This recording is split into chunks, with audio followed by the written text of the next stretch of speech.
without any further delay, I would like to invite Dr. Mayan Singh to begin this conversation we all have been eagerly waiting for. So, please. नमस्कार और जय हिंद। आप सबका स्वागत है। बहुत deep conversation का प्रयास नहीं रहेगा। The idea is to take all of you along. कई लोग सब्जेक्ट से जानकारी होगी and there are some who are really not aware and have come to know as to what exactly is India's trouble neighbourhood. ज़्यादा समझाने की ज़रूरत नहीं है, एक्सपर्ट्स हैं, इनके सामने बोलना सूर्य को दिया दिखाने वाली बात है। बट आज सुबह हसनैन साहब has given me another responsibility. Sir, he kept on postponing and this morning he called up and said sorry, it's just not possible for him to come to Varanasi. तो मैंने भी उनसे कहा कि sir you are on a national duty, so we all respect that कि आप हम लोग के ही हैं, काम कर रहे हैं। सो ही सेड कि आप कॉन्वर्सेशन ज्वाइन कर लो। Sir, I said, it's just not possible, sir. I can hold a conversation in your absence. If you're not there, I could have dealt with them, but not right now. But I'll do a bit of introduction, sir. Why are we having this event, sir? Sir, I've been interacting with a lot of people, ma'am, lot of students. And I can confirm for the fact that experts like you need to reach out more, ma'am. Sir, what is happening that we are fighting a war, not the physical war, not the tariff war, because that is ridiculous. It keeps on changing every day. The first thing I do in the morning is get up and check X कि पता नहीं Trump साहब ने क्या बोल दिया है जो दुनिया बदल चुकी होगी. So it's very difficult. But the war against social media apparatuses like Instagram and the reels, anybody with a mic like myself can hold it and say anything I want. And then it suddenly goes viral. Somebody lacking content, kya issue hai, nahi hai, that is barely the topic. The idea is to get likes, views, watches. So that is a very dangerous trend. समझदार तक तो ठीक है, but जो नासमझ हैं, they take it as कि ये final है. तो ये एक idea सर ये है to take everybody along. अब शुरुआत, the thing I wanted to start with was history, sir, because it's very small and we'll keep it very tight, ma'am, so that I mean time constraints. So Pakistan, we start with the first genesis, the first of the three. We're looking at Pakistan, China और बांग्लादेश जो troubled neighborhood है. Myanmar sir बताएंगे उसके बारे में ज़रूर, but we still know very less about Myanmar कि क्या problems हैं. So Pakistan, the general thing is that I'll explain it very simply. परिवार में बंटवारा होता है, दो भाई अलग होते हैं, अपनी दीवार खींचते हैं, एक भाई उस तरफ जाता है, एक भाई इस तरफ आता है, मामला ख़त्म. somehow मामला ख़त्म नहीं हुआ. पाकिस्तान का अनफिनिश्ड एजेंडा था कश्मीर, उसको अनफिनिश्ड एजेंडा ऑफ पार्टीशन वो कहते थे. I hope I am correct sir. The unfinished agenda of partition Kashmir, एक मुस्लिम बाहुल्य प्रदेश, a Muslim dominated state landing up in a Hindu dominated India, that was something जो जिन्ना साहब का टोटल जो उनका एक मैप था उनके दिमाग में, वो डिस्ट्रॉय कर दिया उसने कि मुसलमान हिंदुस्तान में कैसे, मुसलमान तो हिंदुस्तान पाकिस्तान में होने चाहिए. That was the whole idea Kashmir को लेके. और स्ट्रेटेजिक वगैरह तो था ही ऑब्वियसली कि कश्मीर गेन करेंगे तो हिंदुस्तान पे कैसे प्रभाव डालेंगे. So that unfinished agenda is still bleeding us on a daily basis. Pahalgam एक छोटा सा एग्जाम्पल है. We have had worse. आज के ज़माने में न्यूज़ मीडिया इतनी ज़्यादा है कि हमको पता चलता है. So that is just a genesis of Pakistan. उसके आगे की हिस्ट्री हम बात करते जाएंगे.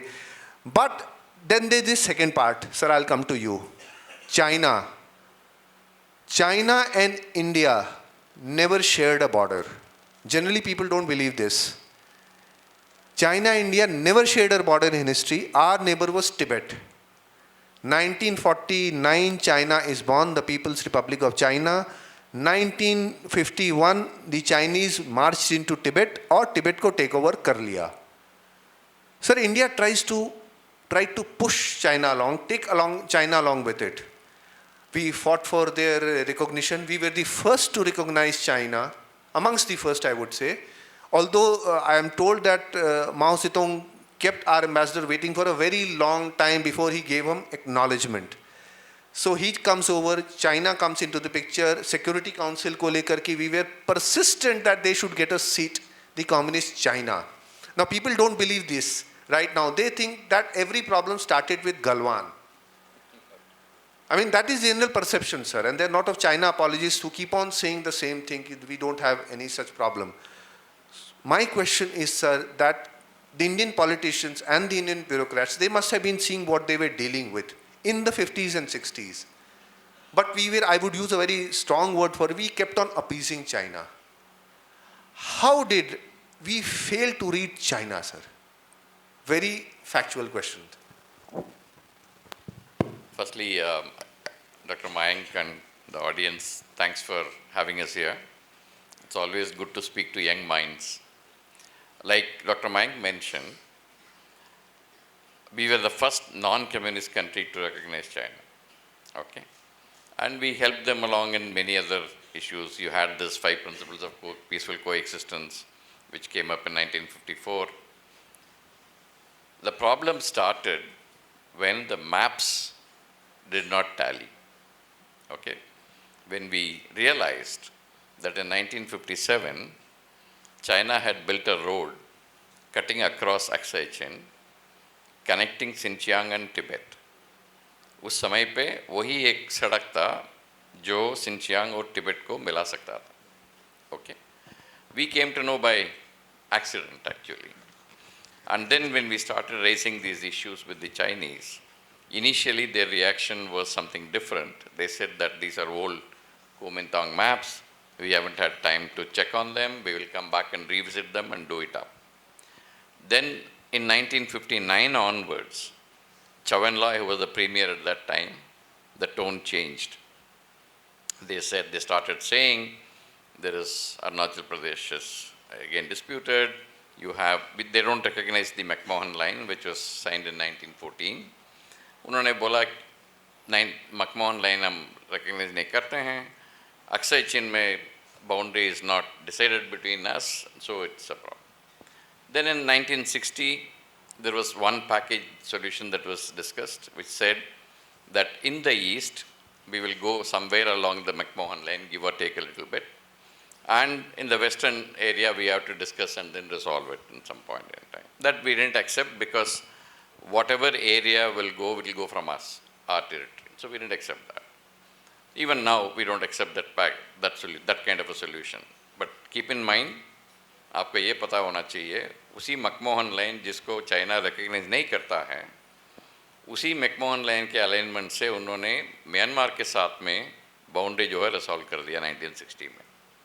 So obviously there is a kind of a dichotomy here. With one country you resolve the boundary with the same McMahon line. With the other country you don't recognize that McMahon line. So ये सिलसिला चलता रहा है. आपको पता है 1962 में लड़ाई हुआ था जिसमें हम हारे थे. उसके बाद में कई जगह पर जहाँ पर हम रुक गए और स्टॉप करके उनको फेस किया, वहाँ पे उन्होंने पीछे हट गए. कई हादसा हुआ. 1954 मिडिल सेक्टर जो बोलते हैं शिपकिला बाराहोती उस एरिया के अंदर 1954 1956 में उनका इंट्रूशन हुआ, उसको हमने सामना किया और वापस किया. उसके बाद में इंट्रूशन चलते रहे. 1959 में अक्साई चिन में प्रॉब्लम हुआ, वो डिटेरेट होते होते होते वो 62 में जाके वो it resulted in the 62 war. Then came 67 Nathula के अंदर मुठभेड़ हुआ था. उसमें उनको भारी तादाद में हमने कैजुअल्टीज पहुंचाए चीनियों को और वो पीछे हट गए. उसके बाद 1975 में तुलुंगला करके एक जगह है अरुणाचल प्रदेश के अंदर, वहाँ पे एक असम राइफल का पेट्रोल को उन्होंने एम्बुश किया जिसमें 4 असम राइफल के हमारे लोग मारे गए थे. ठीक है. उसके बाद में अगर आप देखेंगे इस प्रकार का मुठभेड़ होता रहा. तो ये जो सिलसिला जो है हमको ये 2 चीज़ें याद रखनी चाहिए. इनका जो सवाल था, did we not read the tea leaves correctly at that point in time? उस समय पे सरदार पटेल जी ने 1950 में जवाहरलाल नेहरू जी को चिट्ठी लिखा कि भाई अभी चीन का जो है तिब्बत के अंदर आना हो गया है और चीन जो है हमारा एक एडवर्सरी बनेगा, इसलिए उसके हिसाब से हमने इसको डील करना चाहिए. शुरू में इसका अंदाज़ा नहीं था, लेकिन 62 वार जब हो गया उसके बाद में वो अंदाज़ा जो है काफ़ी पता चल गया कि भाई चीन को हम we can't trust this particular thing, you need to be careful with them. उसके बाद में जितना भी हुए आप देखेंगे तो वो एक डट के मुकाबला करने का एक सिलसिला जारी रहा। तो शुरू में हम सोचा था कि भाई हम अच्छी तरीके से बर्ताव करेंगे चीनियों के साथ, तो चीन भी हमको उसको रेसिप्रोकेट करेगा। इसका एक उदाहरण और है, जब अमेरिका ने चीन के साथ में रिश्ता बढ़ाने का प्रयास किया 1971-72 के अंदर, वो इसी मुद्दे पे था कि अगर हम चीन को हेल्प करेंगे, अगर वो अच्छा एक स्टेट बनेगा बाद में जाके और इंटरनेशनल सिस्टम के अंदर एक अच्छा बर्ताव करेगा, अच्छा रोल प्ले करेगा। लेकिन 30-40 साल के बाद में उनको ये पता चला कि उनका जो ये कोशिश नाकाम रहा है। लेकिन फिर भी अभी भी अगर आप यूएस में जाएंगे तो कुछ लोग इसके ऊपर अभी भी बिलीव करते हैं कि भाई चीन जो है maybe it will play a better role in the international system. तो इस प्रकार का एक सिलसिला रहा है। 62 के बाद में हमारा कोई वो शक नहीं था कि भाई ये एडवर्सरी रहेगा और इसको हम उसी मुताबिक से देखना चाहिए और उसी मुताबिक उनके साथ बर्ताव करना चाहिए। Ma'am, I'll come to you with Bangladesh. 47, it becomes East Pakistan. And then 70 में there are two cyclones. One a physical one, the other the political one. दोनों का असर बांग्लादेश के क्रिएशन पे, it led to the establishment of Bangladesh. But it was not as simple as it sounds when I say so. It was a very bloody war. So just a few words, ma'am, about it's a very long subject. I'm restricting you. I'm very sorry for that, but we have this whole pattern where we have to, visit a whole lot of issues. But it is a very, very difficult, what should I say, period for Bangladesh, East Pakistan, because the Pakistanis were apparently looking down upon them. उनको छोटा मानते थे, not exactly the Muslims they were looking for. So what was this period between 1947 till the establishment of Bangladesh? What was it like? Thank you, बहुत बहुत शुक्रिया आपने हमें निमंत्रण किया. Very happy to be here. Thank you for the audience to come here. इतने बड़ी तादाद में आप आए हैं, बड़ी अच्छी बात है. मैं एक बात ये कहना चाहती हूँ, क्योंकि खास करके शुरुआत में कहा कि the involvement of youth. I want to just say a few words on that. And I think that today the involvement of youth is critical. To be involved, because foreign policy has two objectives: internal objectives and external objectives. The internal objectives, foreign policy has to serve the interests of India, to make India stronger economically and to ensure India's security. So security has two aspects: the army, the defense forces in a very big way, and preserving the interests of India abroad. That means you're protecting your interests, whether it is China, whether it is Pakistan, whether it is Bangladesh. We have to protect our interests. So foreign policy, I must say that before the reforms began in 1991, foreign policy was considered by most people in India, because I joined, in fact, the Foreign Service in 1971. First 20 years, you found there's no interest among Indians in foreign policy, because you were looking to your own, कि अब क्या करें internally, job लेना है, काम करना है, we want economic security. Foreign policy was considered not very. But after the reforms के बाद, because India's economy started interacting with the world, and the world came to India. पूरी दुनिया यहाँ आई, economic, investments, factories बनाने के लिए. और हमारे लोग भी जब बाहर जाते थे तो उनको लगता था कि भारत में ज़्यादा इंटरेस्ट है, भारत में ज़्यादा दिलचस्पी है, क्योंकि भारत का पूरा मार्केट प्लेस जो है वो खुल गया है और देशों के लिए. So this involvement of youth has come post 1991.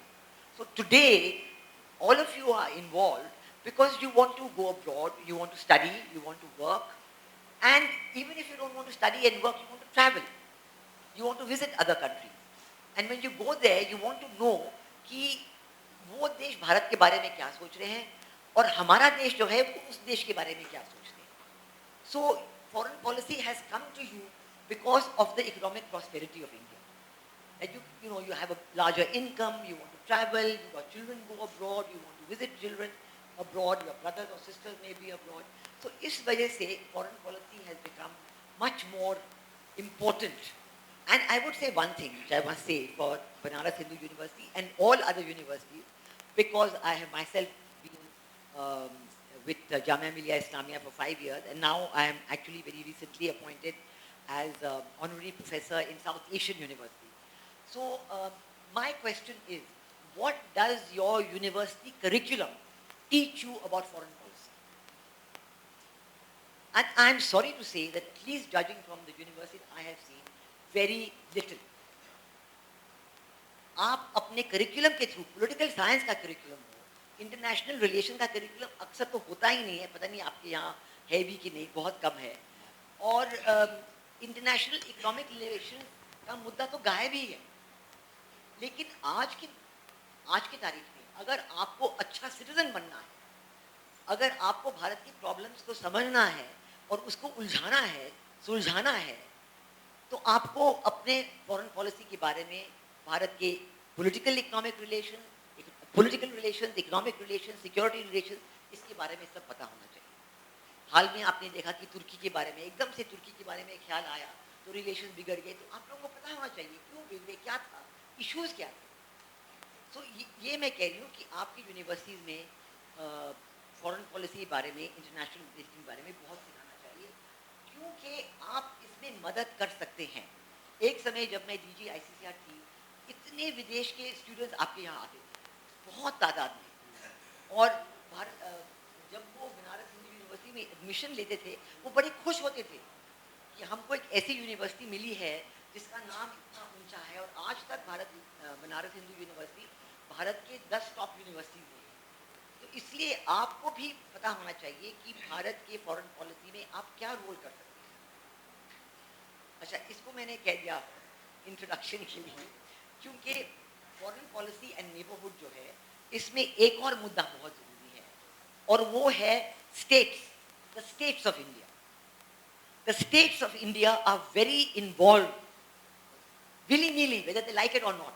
It's not that they like it, maybe they're not interested, or maybe they're too much interested. But the states of India are very involved in the relations in our neighborhood. Uttar Pradesh, Bihar with Nepal, West Bengal and West Bengal, Assam, Meghalaya, Tripura, all the northeastern states with Bangladesh, and you have Punjab and Jammu and Kashmir with Pakistan. So, and of course you have the southern states, you have Maldives, you have Kerala.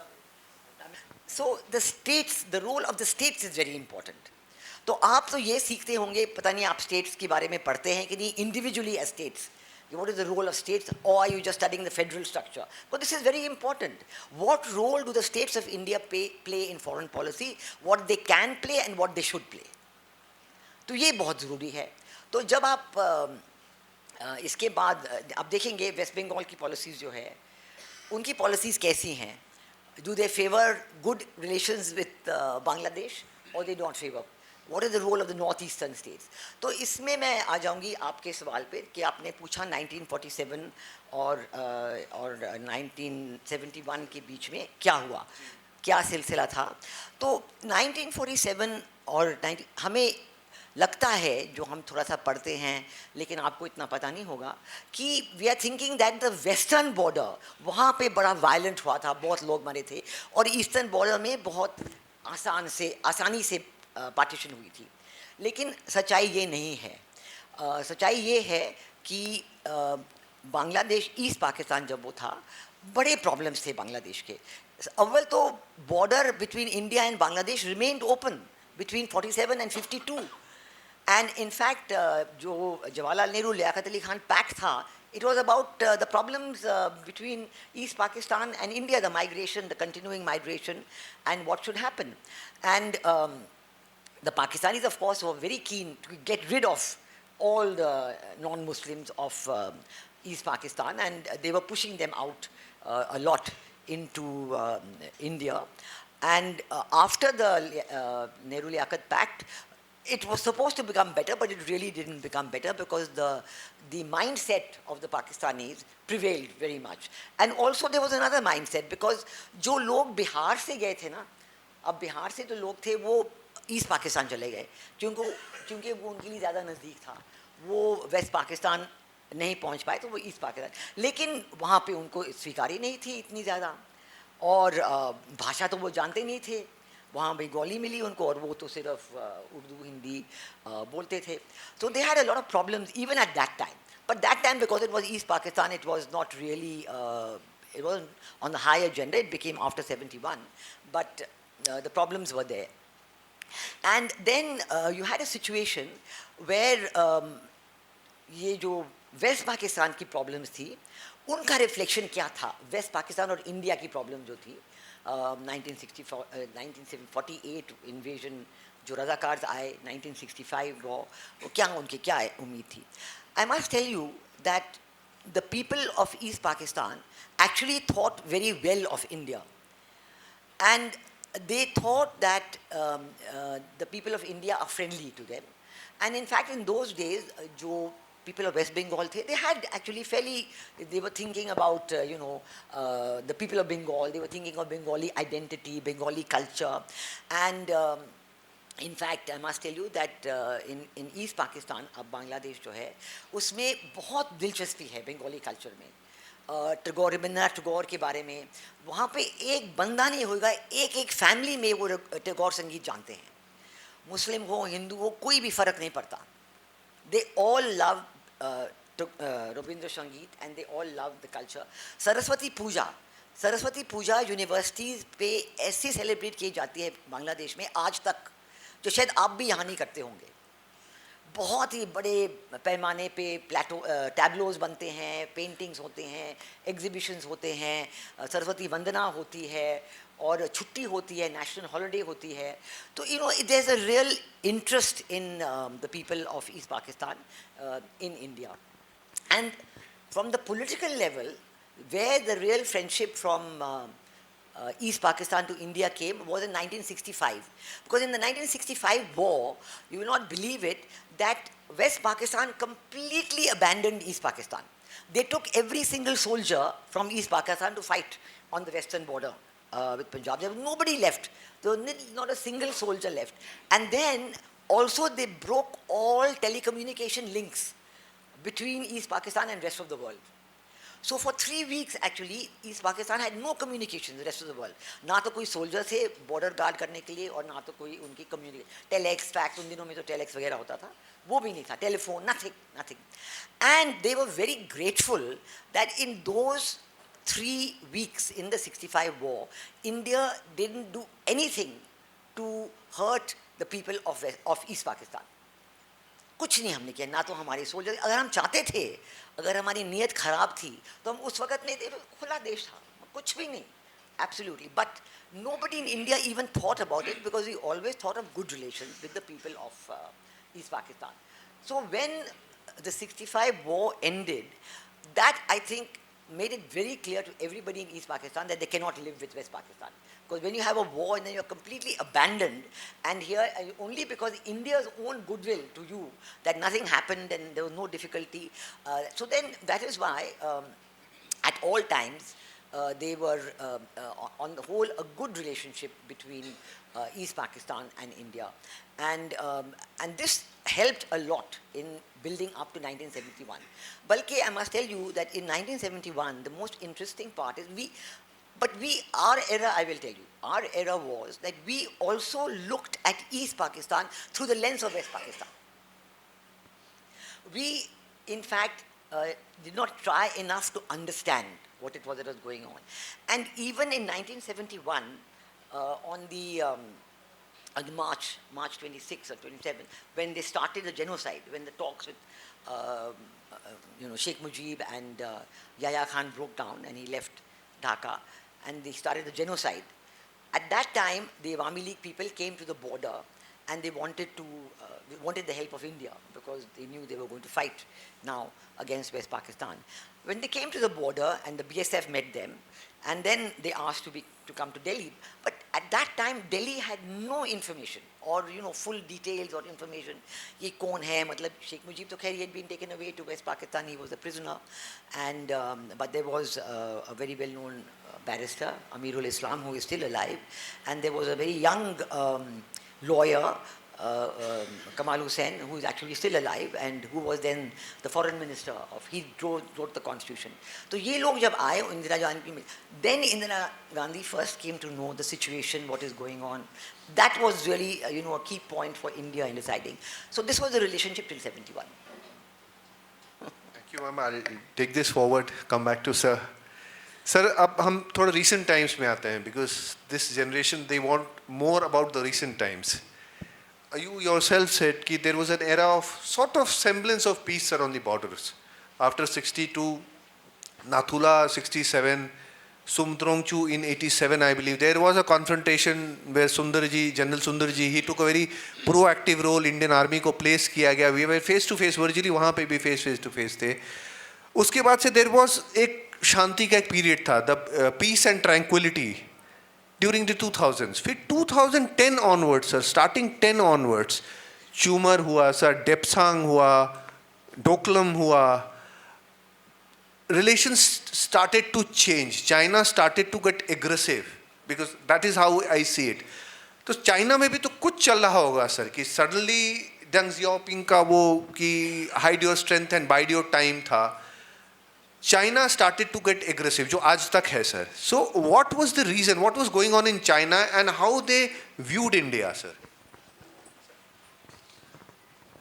I'll take a little back to after 62 till about 1976. We didn't have our ambassador in China. 1976 is the first time after the war the ambassador went to China and the relations started looking up. From 81 onwards, we started talks on the boundary issue. The real turn in the relationship happened to an extent when Mr. Rajiv Gandhi went to China in 1988. अभी भी आप internet पे जाके देखेंगे तो आपको पता चलेगा वो राजीव गांधी और तंग सियाओपिंग का जो हैंडशेक है उस समय पे वो बहुत बढ़िया माना गया था, क्योंकि वो 1 मिनट के ऊपर हैंडशेक करते रहे तो दोस्ती बढ़ाने का एक एक्सपेक्टेशन उस समय पे था. And to a good measure, from 1988 till about 2013, the relationship was looking reasonably all right. Why I say this? 1993 में हमने border peace and tranquillity agreement sign किया था उनके साथ में. 1996 में कॉन्फ्रेंस बिल्डिंग मेशर्स का एग्रीमेंट साइन किया. उसी समय पे हम जॉइंट वर्किंग ग्रुप और एक्सपर्ट ग्रुप जो है इस्टेब्लिश किए थे to resolve the boundary question.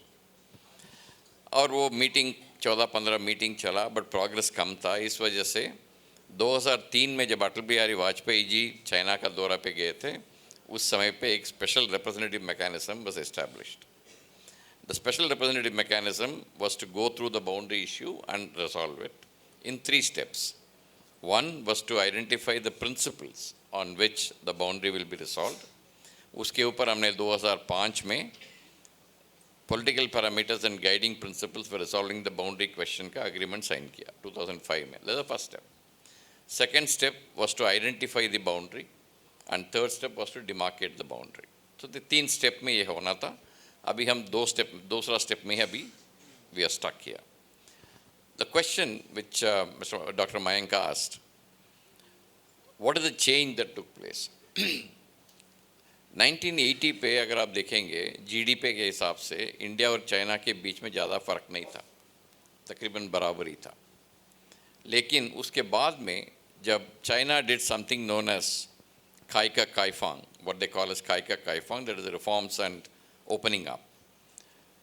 When they started doing that, Deng Xiaoping का इन्होंने एक दौरा दिया था कि he said hide your capabilities and bide your time. वो एक 24 कैरेक्टर स्ट्रैटेजी था, उसमें एक लाइन जो सर ने बताया वो था. They kept their head down but opened up the entire economy. A communist country opening economy is actually a dichotomy. You are supposed to be a socialist country politically, but economically you are behaving like a capitalist. So that is the way they opened up to the world, and then they started producing mass volumes of low-cost items. It became an export-oriented economy, and then they started growing. The GDP grew 8 times by the time the period that we are talking about, 2010 to 13. 2008 is a turning point. उसके पहले जब अटल बिहारी वाजपेयी जी गए थे, and that period, India was growing very well at the rate of 6 to 8% a year, and China was also growing around 10% a year. They thought that they should do business with us. Come 2008, the international financial crisis, that is the time they really took off. International financial crisis affected us. Our growth rate came down, but their growth rate was okay and better, and they bailed out the world economy by being a proper economy, not taking any rash decisions, etc. So then they started looking up at the US. I mean, they were looking at the US right from the beginning that they want to match there. But they started looking up at the US and then started leaving us behind. That is a time when you see these things start happening. 2013, Depsang you mentioned. There's a 3 weeks standoff that took place in Depsang. उसके बाद में 2014 में चूमर हुआ, 2017 में डोलम हुआ, और 2020 में गलवान हुआ. So these incidents kept happening in the border. It is not that before that incidents were not happening on the border. They were still happening. But because of lack of media penetration, because of lack of infrastructure, because of the number of patrols going to the border was less from our side, they went unnoticed or went very well reported. Starting from 2013 onwards, you find infrastructure was developing. Therefore, more patrols were going to the border. So whenever the Chinese patrols came up, there were more face-offs that were taking place. So these kind of things started happening. And in 2013, we signed another agreement called the Border Defense and Cooperation Agreement. वो इसलिए हुआ था, इसके पहले जो हम boundary के ऊपर जितने फेस-ऑफ्स हो रहे थे, उसके लिए हमने स्टैंडर्ड ऑपरेटिंग प्रोसीजर्स वगैरह बना के रखा था, so that doesn't become a conflict. But then the number of incidents that were happening were becoming more. So to control that, we signed another agreement called Border Defense and Cooperation Agreement. In spite of all that, the relationships kept getting bad, the face-offs were becoming stronger, and in 2020, Galwan happened. The turning point was the international financial crisis, where the Chinese economy kept growing, our economy was slowing down, the gap started increasing, and that actually changed the nature of this relationship. So taking that forward, I would assume that since our economy has started growing and there has perhaps slowed down, so that is again leading to this sort of a friction once again between India and China. I'll come back to that later, sir. Ma'am, 2024, I mean, India-Bangladesh relations were quite peaceful. मतलब लगता नहीं था कि कोई foreign देश है जिससे हम डील कर रहे हैं. शेख हसीना पार में थी, अथॉरिटेरियन कह करके एक इलेक्शन होता है. Very important for the people to know right now, because I see a copy book happening somewhere. Deal legitimise the elections. एक कॉपी बुक होता है जहाँ पर रिजीम चेंजेस होते हैं. the opposition party or the people opposing the government, not only the opposition parties, वो election को नकार देते हैं कि इलेक्शन तो बिल्कुल इलेजिटिमेट है. And that is how the whole things started. And students का उसको नाम दिया गया. All the more important for these people to understand that how there played along maybe. How organic was this students movement which led to the regime change in Bangladesh, or was it all handled from somewhere else? Something else was going on? Yeah, thank you very much. I think Bangladesh को सबसे पहले समझने के लिए what happened between 71 and 2004. I think one of the aspects is that one tends to think, and it is correct, that in 71 there was a group of forces, America, Pakistan, China quiet, not directly, but China, and they were the ones supporting West Pakistan, and they'd always been supporting West Pakistan. We know how they have always been there. And on this side, you had India, and India was helping them because the people, I mean, you had 10 million refugees. 10 million. अब socially भी number सोचना ही बहुत मुश्किल है to think of 100 lakh refugees coming to India. And so India we were forced to get involved in it. And of course, then we did conclude the Indo-Soviet Treaty of Friendship and Cooperation. And so on, you can say that Soviet Union was on our side. But after independence, so India was successful, and the 90,000 prisoners. 1972 Shimla Agreement, I have strong views about that, but I will not go into it because it's a whole book in itself. I was present at the Shimla Agreement actually in 1972. I was a young probationary officer in doing my district training in Shimla, and Benazir Bhutto came with her father, because first the wife was to come, then she couldn't come, so I was there. So I was fully involved. So I could see what happened and how the Shimla Agreement, instead of bringing peace, actually led to further problems. So Pakistan never left Bangladesh. ये उनकी आदत है कि वो एक चीज़ को पकड़ेंगे तो उसी को पकड़ के रहेंगे. So they have always been present in some way or the other, trying to incite the people of Bangladesh against the democratic lovers, which were the Awami League. Awami League under Sheikh Mujib made a constitution which has 4 pillars of the constitution: democracy, nationalism, socialism, and secularism. तो ये शब्द secularism का उनके constitution में 1972 से है, अब भी है, पहले निकाला गया था लेकिन अब फिर वापस आ गया है. And because of this, they've had a largely democratic structure, even though we know that Sheikh Mujib was cruelly assassinated, and then there were military rule for 15 years, first Ziaur-Rahman, then President Ershad. And both these military rulers then tried to form a political party, the BNP by President Ziaur-Rahman and the Jatiyo Party by President Ershad. So they got involved. So the military dictators, like in West Pakistan, so in East Pakistan, have turned to politics to give themselves legitimacy. So it's not as if, it's not that they're opposed to elections, but they wanted to use the electoral process to legitimize what was otherwise just nothing but a military government. And ye dekha jaye to, always when we had Sheikh Hasina, she became Prime Minister from 96 to 2001. But before that, there was, the first election was won by the BNP. Whenever Sheikh Hasina was there, she would try to get revenge for her father's murder, for the killings, and have International Criminal Court and, try to do that. But when Khaleda Zia was the Prime Minister, when I was a High Commissioner there, she was the Prime Minister.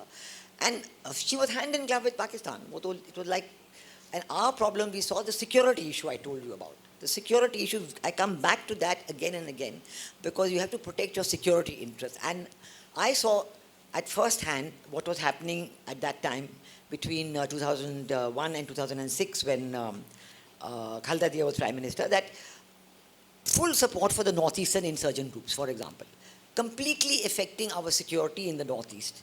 So there was complete and huge infiltration from West Bengal, from Bangladesh into West Bengal and other parts of India, actively supported by the state government of West Bengal. So I come back to the role of state governments and using it for political purposes, for election purposes. So I think this whole involvement, you have to study it very carefully. It's not entirely foreign policy.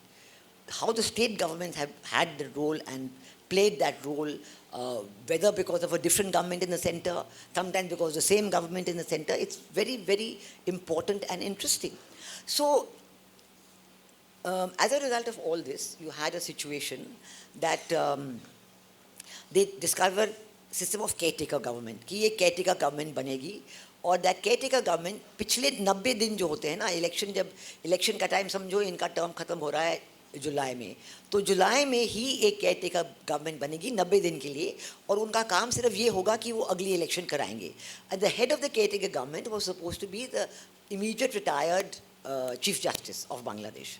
तो एक काफ़ी अच्छा system था, अलग से था, हट के था, not really democratic, but चलता गया, 1-2 बार 3 बार उनका हुआ. लेकिन जब खालदा जिया थी तो उन्होंने सोचा कि मैं अपना जो रूल है परपेचुएट करूं, और उन्होंने जजेस की रिटायरमेंट एज चेंज की इसलिए कि उनका पसंदीदा chief justice will become the caretaker chief. तो जब उन्होंने ऐसा किया तो पूरा केयरटेकर चीफ का सिस्टम जो है वो नष्ट भ्रष्ट हो गया और वो कोलैप्स कर गया, और आवाम बिल्कुल आवाम की स्वीकारी नहीं थी कि हम ऐसे में नहीं करेंगे, क्योंकि आपने केयरटेकर सिस्टम को नष्ट भ्रष्ट कर दिया है, आवाम बिल्कुल एक्सेप्ट नहीं करेंगे। और इस वजह से 2007-8 में उनके सामने दो what is called an army backed caretaker government बनी थी। और उस वक्त भी आप यकीन नहीं करेंगे, यही मोहम्मद यूनुस थे जिन्होंने कोशिश की उस वक्त कि वो एक पॉलिटिकल पार्टी बनाएं, और ये भी कोशिश की कि वो चीफ ऑफ ये बने, केयरटेकर चीफ बने। दोनों चीज़ें में असफल रहे। फिर उन्होंने कहा मैं पॉलिटिक्स को छोड़ के जा रहा हूँ, और आर्मी ने भी कोशिश की कि वो रहें, 2 साल से ज़्यादा रहें, कि वो भी बने, लेकिन आवाम ने कहा नहीं, हमें इलेक्शन चाहिए। तो मैं ये बताना चाहती हूँ कि आवाम जो है वहाँ की सबसे ज़्यादा डेमोक्रेटिक है, और वो चाहते हैं कि इलेक्शंस हो, उनकी डेमोक्रेसी हो, और वो अभी तक याद करते हैं। लेकिन अगर हम आए 2008 में जब उन्होंने इलेक्शंस की, आर्मी ने ऑर्गेनाइज की, शेख हसीना को ह्यूज मेजॉरिटी, 3/4 मेजॉरिटी, जो उनको कभी उम्मीद नहीं थी कि उनको मिलेगी, और 15 साल वो रहीं। उन 15 साल में देखिए क्या क्या हुआ। सबसे पहले बात मैं आपको बताऊंगी कि उनका फोकस था इकोनॉमिक डेवलपमेंट पे, और उन्होंने कहा कि मैं अपने आवाम के लिए चाहती हूँ कि इकोनॉमिक प्रॉस्पेरिटी, और इसलिए उन्होंने इकोनॉमिक रिफॉर्म्स किए। उन्होंने समझा कि जब खालिदा जिया प्राइम मिनिस्टर थी, भारत के साथ क्या प्रॉब्लम्स थे, और प्रॉब्लम थी सिक्योरिटी की, प्रॉब्लम थी इंसर्जेंट ग्रुप्स की, प्रॉब्लम्स थी कि वो वेपन चिटगोंग आर्म्स हॉल वगैरह हुआ। तो उन्होंने कहा कि I accept India security red lines, और इसकी वजह से क्योंकि उन्होंने सिक्योरिटी रेड लाइन्स एक्सेप्ट की, तो 15 साल जो है बिल्कुल ब्रिलियंट इकोनॉमिक कोऑपरेशन रहा भारत और बांग्लादेश के बीच। और अब जो हमारे प्रधानमंत्री की नेबरहुड फर्स्ट फॉरेन पॉलिसी है, उसके तहत आप देखिए कि the success between Bangladesh and India is like a text book example कि फॉरेन पॉलिसी कैसे होनी चाहिए, नेबरहुड पॉलिसी कैसे होनी चाहिए, पीपल टू पीपल फ्रेंडशिप, लोगों का आदान प्रदान, टूरिज्म, मेडिकल, स्टडिंग, सब के लिए, पिलग्रिमेज, बहुत लोग वहाँ से आते हैं पिलग्रिमेज के लिए। और 15 हम लोग भूल ही गए कि नॉर्थ ईस्ट में कोई प्रॉब्लम है, क्योंकि नॉर्थ ईस्ट में शांति रही और वहाँ डेवलपमेंट हुई, जो बिल्कुल आई वुड से सिंस इंडिपेंडेंस नहीं हो पा रही थी। अब इन 15 साल में नॉर्थ ईस्ट में इतनी प्रोग्रेस हुई कि हम लोग भूल गए कि ये जो है उल्फा वगैरह वो जाके भाग के चीन में थे, Anup Chetia had been handed over to the government, ये सब हुआ।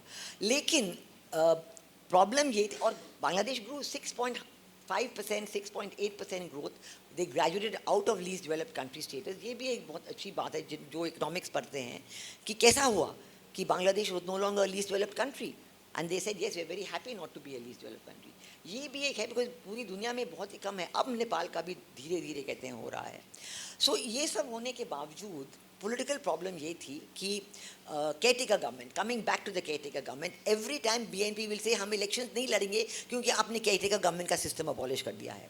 और अबॉलिश सिर्फ इसलिए हुआ कि उनकी सुप्रीम कोर्ट ने कहा कि caretaker government in a parliamentary democracy is unconstitutional because you can not have a head of government who is not elected, so they declared it unconstitutional. तो शेख हसीना कहते रहे कि नहीं, ये तो मैंने सुप्रीम कोर्ट ने कहा इसलिए, लेकिन BNP refuse to take part in elections. So the election that you are talking about is not that Sheikh Hasina didn't want them to take part. I can tell you myself that if BNP had taken part in the elections, the anti-incumbency was so strong, they would have won. They actually would have won the elections. So when we come to the last elections, which were in 2024, पिछले साल जो हुए थे, या 2024 जनवरी, पिछले साल जनवरी में जो हुए थे election, and Sheikh Hasina again came to power, तब के बाद ये साजिश बनी। ये जो स्टूडेंट्स का बताते हैं ना, ये बिल्कुल इनकरेक्ट है। स्टूडेंट्स का कोई रोल ही नहीं था इसमें, ये बिल्कुल एक बनावटी चीज़ थी to give a front for regime change operation. और रिजीम चेंज में वही देश थे जो 1971 में थे। ये सबसे इंटरेस्टिंग बात है, क्योंकि 1971 में पाकिस्तान थी बैक्ड बाय यूएसए। 2024 जुलाई में जब हुआ, जुलाई अगस्त, Pakistan backed by USA and working through the Jamaat Islami. And Jamaat Islami हालांकि ना बांग्लादेश में ना पाकिस्तान में उनको वोट्स कभी मिलते नहीं हैं, You think they're a strong organization, but actually vote के समय पर nobody votes for them. And in Bangladesh it's the same. You will say कि हाँ बांग्लादेश के लोग बहुत religious हैं, ये मैं बिल्कुल मानने को तैयार हूँ. लेकिन they don't want a radicalized government. They don't think that the government should be based on religion. They want secularism. So Jamaat-e-Islami has never got more than 10%, 8% even votes in the election. लेकिन पाकिस्तान के लिए वो सबसे बड़ा conduit है. So they became the channel, and some sections in the army are radicalized. They supported them. And the excuse given of quota reform कि भाई आप लोगों ने 1972 से कोटा बनाया है कि फ्रीडम फाइटर्स के बच्चों को प्रेफरेंसेस मिलेंगे, जॉब्स में प्रेफरेंसेस मिलेंगे, गवर्नमेंट जॉब्स में प्रेफरेंसेस मिलेंगे, हर जगह उनकी प्रेफरेंस है, तो ये गलत है, ये हम स्वीकार नहीं करते. ये बात जो है ये जमात-ए-इस्लामी ने 2013 की इलेक्शन में ट्राई की और 2014 में उनके इलेक्शन 2019 में फिर ट्राई की. In fact in 2018 when they tried to agitate, Prime Minister Sheikh Hasina had herself cancelled all reservation. She said, I don't want reservation. So she had withdrawn, the issue didn't exist.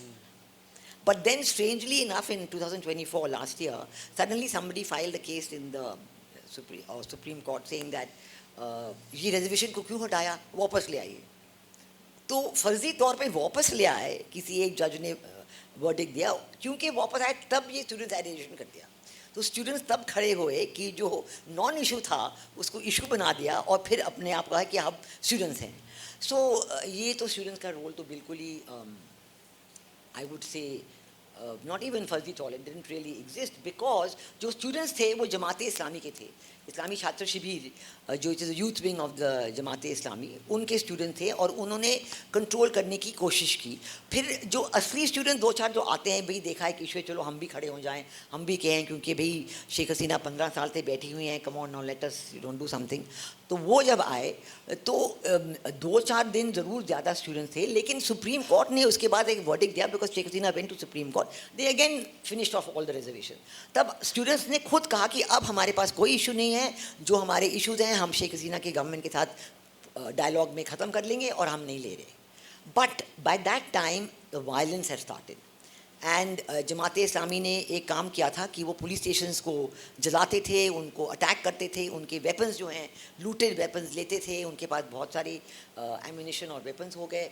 और उन्होंने फिर ऐसी situation create की कि you know since there was nobody in the police station, जब police ही ख़त्म कर दी, पता नहीं 400, कोई कहता है 400, कोई कहता है 1000 पुलिसमैन मारे गए और आज तक उनकी पुलिस वर्चुअली नॉन फंक्शनल है.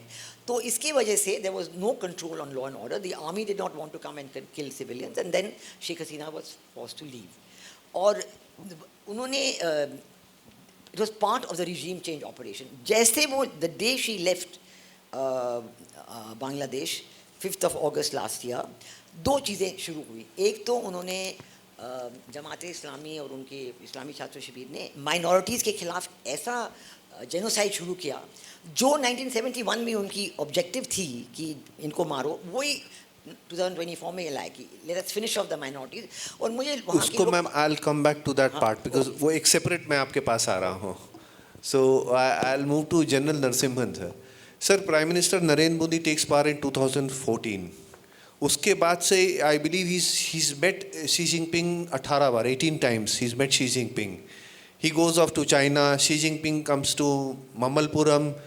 सारी चीज़ें everything looked in control कि after decades we could वो एक एलिफेंट और ड्रैगन का जो उनकी एक एनालॉजी है, I find it very ridiculous, but वो उनकी एनालॉजी है कि elephant and dragon will dance together. और उन्हीं की एक और कहावत है कि 2 tigers in a mountain, वो भी वही कहते हैं कि 2 tigers cannot survive in a mountain. खैर 2020 में suddenly things changed. The whole world was under COVID, which obviously generated from Wuhan, but people are very scared to take the name of Wuhan. And पूरी दुनिया ठप पड़ गई, पूरी दुनिया बंद पड़ गई. तभी एक मूवमेंट होता है गलवान में, where the Indian army versus the Chinese army, the bloodiest since Nathula, I believe. Sir, हुआ क्या था गलवान में आखिर में? what led the Chinese, मतलब रिश्ते अगर सुधर रहे हों तो कोई बिगाड़ना क्यों चाहेगा? एंड दूसरा प्रश्न sir, is a follow up question sir, why were we caught napping? Before I answer that question, I am happy to see some NCC cadets in the audience. The reason why I say that, I joined the army on the NCC code vacancy. So, nice to see you people. About Galwan. आपको पहले मैंने जब बात किया था मैंने बताया था 2013 onwards you find that the face-offs kept increasing. That is one. Second thing, इसका जो जड़ है 2013 में जब शी जिनपिंग पहले बार पावर में आए थे उनका कहना था कि हमारे जो पूर्वज हमारे लिए जो ज़मीन छोड़ गए हैं उसमें से हम एक भी इंच किसी को नहीं देंगे और उस समय पे जो ज़मीन था उसको हम वापस लेते रहेंगे. Okay, that is one of the reasons why there is so much of pressure on Taiwan today. There is so much of pressure on the border. और इसमें अगर आप देखेंगे तो 14 देशों के साथ में उनका जो बॉर्डर का मामला था उसमें से 12 का उन्होंने सुलझा दिया है. तो इंडिया और भूटान बचा है और ईस्ट साउथ चाइना सी और ईस्ट चाइना सी के प्रॉब्लम चल रहा है अभी. उसका बेसिस पे अगर आप देखेंगे तो सवाल आपका जवाब आपका सवाल के लिए मिल जाएगा. एक तो शी जिनपिंग बार बार दोहराते रहे कि I will not leave even 1 inch of territory which has been left to us by the ancestors. Second, eastern Ladakh के सामने every year in the month of February, March, April, their troops used to come for exercises. And this year also, I mean in the year of 2020 also they came. The surprise was because there is an agreement which says that if you do an exercise in an area close by, first you need to tell the other side, you can't use more than a specific number of troops and the exercise cannot be facing towards the other side. So this was being followed over a number of years. This year also, in the year 2020 also, the expectation was that they will do the exercise and go back. What they did was they suddenly turned the flank. And they started coming towards the line of actual control. So that is why this change happened. But the fact remains that we were able to mobilize 50,000 troops in a short period of time. Please understand the difference between China mobilizing and we mobilizing. When China mobilizes, it's a flat area of 13,000 odd feet as the basic height, and then they are able to move faster. From our side, when we induct, we have to do 3 stages of acclimatization. If you have to go to 14,000 feet, 15,000 feet, at 9 to 10,000 feet, you have to do acclimatization for 6 nights. Then in 13,000 feet, you have to do for another 4 nights. And if you are getting deployed in super high altitude, you have to acclimatize for another 4 nights. So 14 nights it takes for any troop which is moving from anywhere else into that area to get acclimatized and then induct himself. So notwithstanding that, we did that and then we faced them. That is how we face eyeball to eyeball kind of a deployment. उन्होंने 50,000 troops लाए तो हमने 50,000 troops लगाया वहाँ पे. So it was not actually caught sleeping. It was basically, we didn't expect the Chinese to violate the agreement that has been signed in writing between both the countries. So that is the way I would see Galwan. What was the second part of the question? That was the second part, sir. All right. Sir, the first part was why did Xi Jinping, when everything was very peaceful, Okay, I'll tell you. there was an approachment going on. Right. Why did he do that? Right. So again the answer was in the first part of my explanation which I gave you before this. The difference was the international financial crisis of 2008. However, once Mr. Xi Jinping came and Mr. Modi came to power from this side, both are powerful personalities. We need to understand these personalities. Mr. Xi Jinping is very powerful. So is Mr. Modi in India. We came with a very large majority and then we were able to do things. So both leaders were strong, thought they will be able to take this relationship forward. Okay. That is why even if Dolam was happening, after Dolam they met in Wuhan, like you said, Mamallapuram. Before that, they met in Wuhan. And next year, they met in Mamallapuram. And they were trying to take this relationship forward. But then things went south because of what happened in 2020. Even before that, the face-offs were increasing, as I was explaining to you. But the fact is, 2020 is a turning point in the relationship between India and China. And why it happened is basically because my understanding is they felt at that point in time they were capable of coming up to the line of control which they wanted to have, line of actual control which they wanted to have. They have a claim line. They call it 1959 line. We don't recognize the 1959 line. We call something known as 1960 line, which is their line, which they came after 1962 war. That is a line which we are negotiating on. So I think they felt comfortable or confident and capable of coming to that line. So that must be a reason why they did that. There are many reasons which have been floating around. India violated the line of actual control first. There are many, many reasons. And one of the reasons was, India announced that abrogation of Article 370 and Article 35A. Many reasons were told, but I think the reason is that they felt confident of reaching their line of control, which they were expecting. Ma'am, you were talking about the persecution of the minorities. The thing which I have been studying, sir, obviously you know much more than that, कि this is not a new phenomena. ये बहुत दिन से चला आ रहा है. The persecution of Hindus, जो percentage, the population has been falling rapidly despite the secular claims that we are a secular country, we are Bengali culture, we are the Bhadralok culture, we love Ravindra Sangeet. Despite that, population has been falling. That could be because of economic reasons also. It is not only persecution. That could be one of the reasons. Then started the beheading of the bloggers. जो secular bloggers थे, I remember somewhere around 2013-14 के आसपास, they were straightly beheaded. Before that, Taslima Nasreen was forced to flee for a novel, and she is still in hiding. So ये radicalization जो society का हुआ है Bangladeshi, because it impacts India also. We are directly neighborhood. Assam impact कर रहा है. The chief minister out there, he's taken a very heavy stance against infiltration. Bengal is very permissive as usual. So ये radicalization, what lies behind this radicalization, and how serious is this threat to India? Radicalization in all of South Asia, whether it is Pakistan, even Maldives, is a real problem, and it is a threat to India. There is no doubt about it.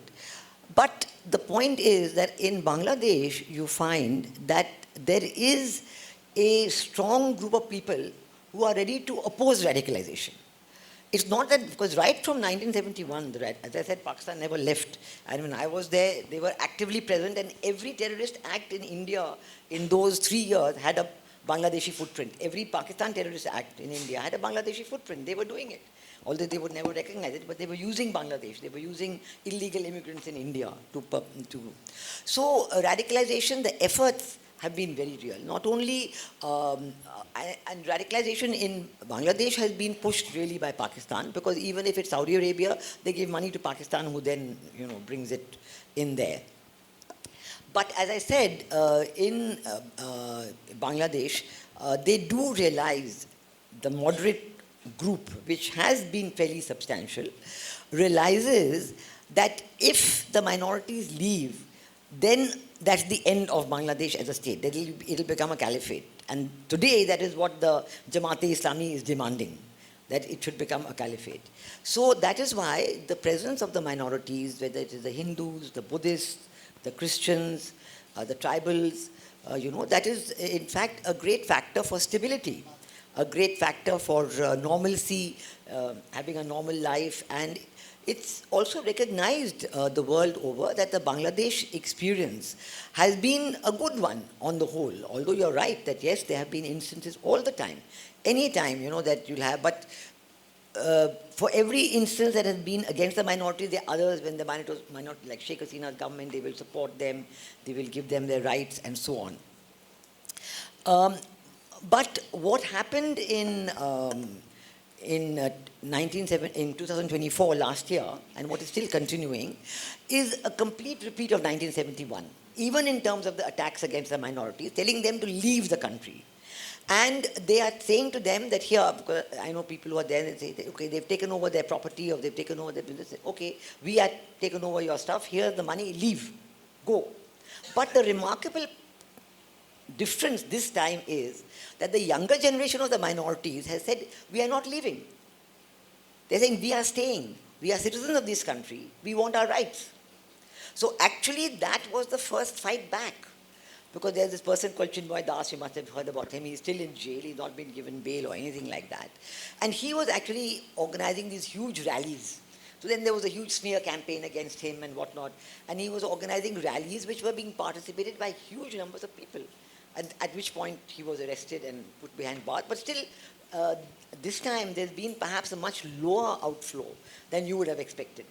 Because there is a determination, and they made a 8-point demand to the government saying that we want, these are our rights, very simple demands, we want the Ministry of Minority Affairs, we want our rights, etc. Very simple demand, but the government has just ignored it. They've absolutely not done anything about it.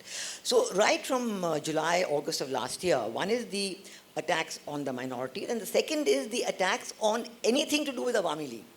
So Awami League institutions, whether it is Sheikh Mujib's name in any college or any statue, then the Awami League individuals are being absolutely slaughtered in the most cruel manner. Many of them have been thrown in jail on murder charges.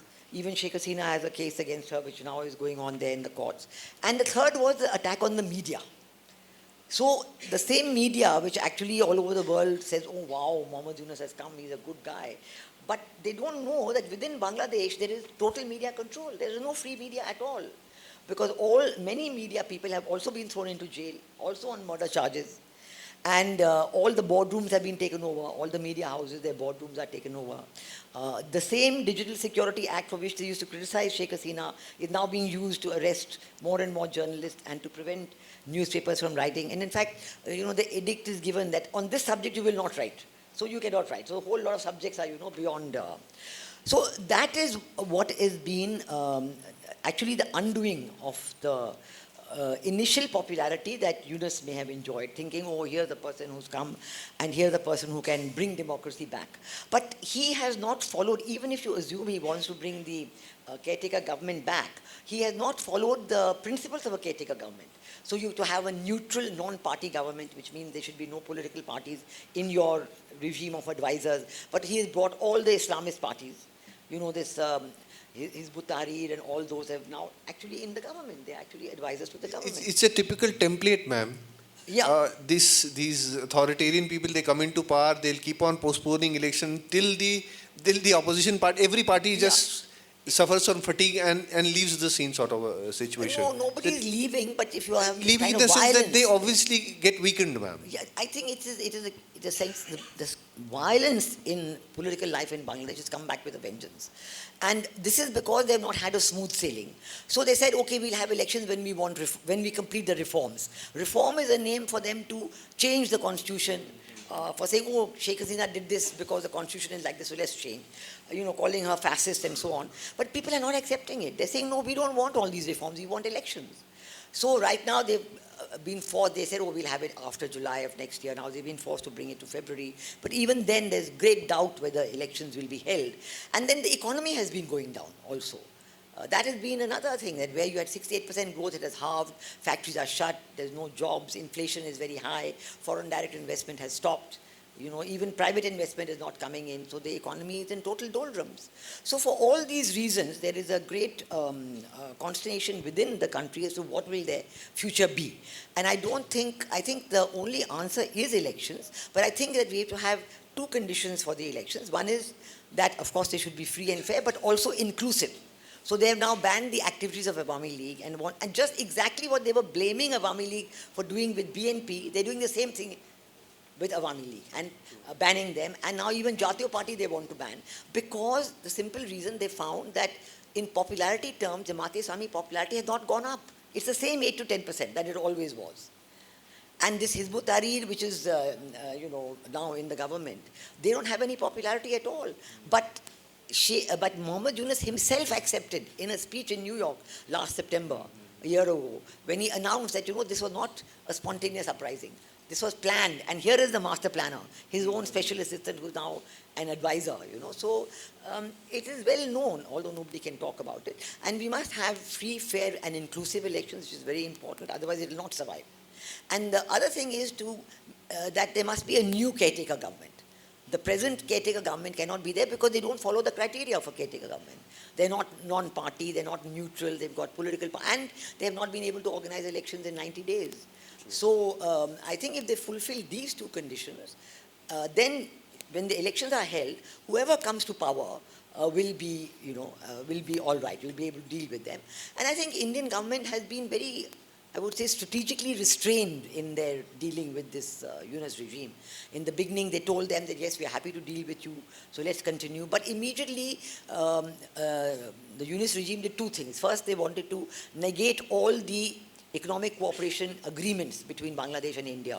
So your trade ka tha, that you can send trade by road, etc. So anybody in Bangladesh who wanted goods for their factories, which was, let's say, man-made yarn, cotton yarn, polyester yarn, textile machinery, he could get it from India within a week.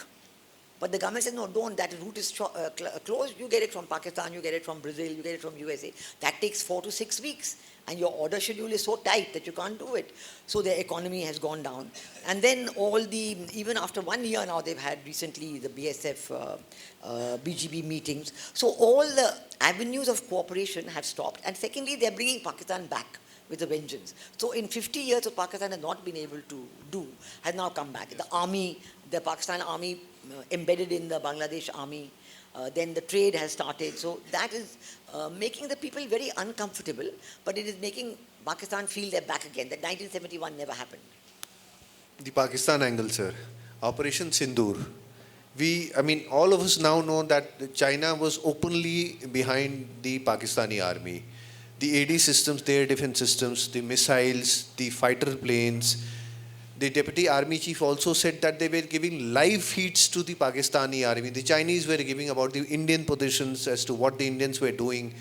Now this goes very deep, sir. So are we actually looking at a two-front war? Because I as a student of the subject, find it very hard to believe and trust whatever China says and does in a friendly manner. Personally, I don't believe all that. But with Pakistan, what exactly is the motive of propping up Pakistan? कि आप भारत के खिलाफ खड़े हो जाओ, तो there must be some thinking going on in the Chinese minds, because Pakistan otherwise is a dead state. Mr. Trump called India a dead economy. It's a dead state. There's nothing left out there. तो कोई भी अपना समय, पैसा, energy, reputation and strategic interest एक ऐसे देश में क्यों इन्वेस्ट करता है? There are 2-3 things. One is on Operation Sindoor. हमने ये जो टू फ्रंट वार के बारे में बात शुरू किया था 2008 में. For the first time, General Deepak Kapoor mentioned about two front war in 2008. From that time onwards, we have always been wargaming this two front war. Okay. For a professional soldier, it doesn't surprise what China did. For people who are not aware of those things, it came as a surprise that China gave targeting information. China gave live information regarding formations, etc., etc. When you say collusivity or two-front war, we are talking about China-Pakistan collusivity. This is precisely what he would do. In addition to giving weapons, equipment, etc., he will do all these things. He will give you satellite pictures, he will give you surveillance, he will help you with surveillance, etc., etc. So I, for one, was not really surprised with what happened in Operation Sindoor. Maybe people who were not aware of these things would have been surprised. That is point number one. Point number two, why is China supporting Pakistan? The mindset you need, China, there is one peculiar characteristic. And that characteristic is they borrow from their old texts and strategies. One of them says, friend of the friend, enemy of the enemy is your friend. Okay. So we have a problem with China, we have a problem with Pakistan, and so if China and Pakistan come together, you can hold India in place.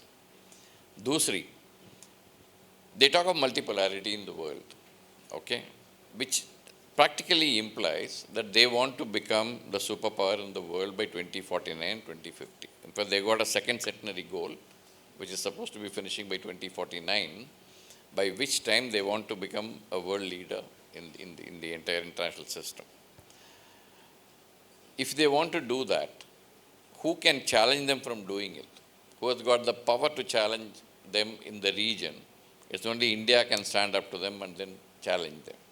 So therefore, if you have to contain India, while they say they want multipolarity in the world, they don't want multipolarity in Asia. So therefore, if you want to contain India, how do you do it?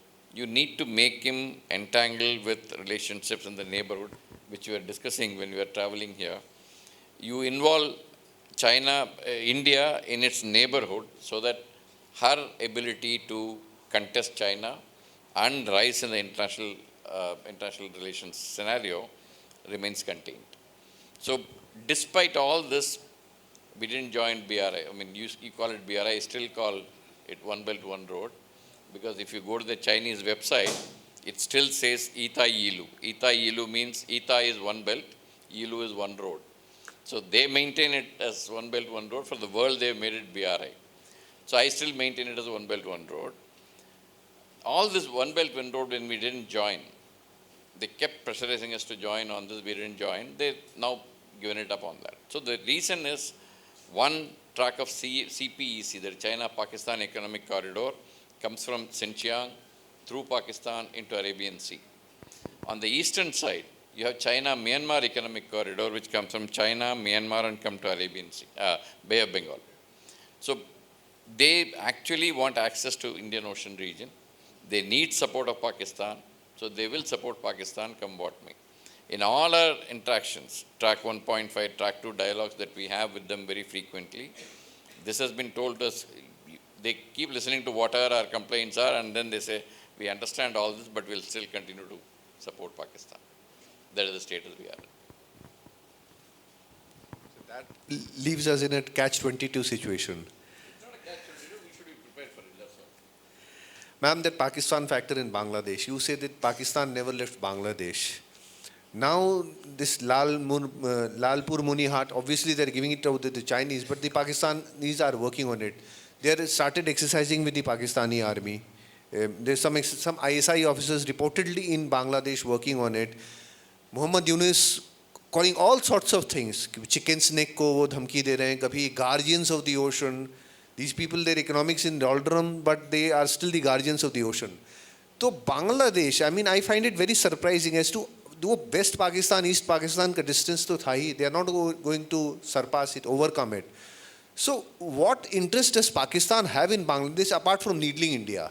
Or is that the only interest, to keep India engaged on the Eastern Front and do whatever they want on the Western Front?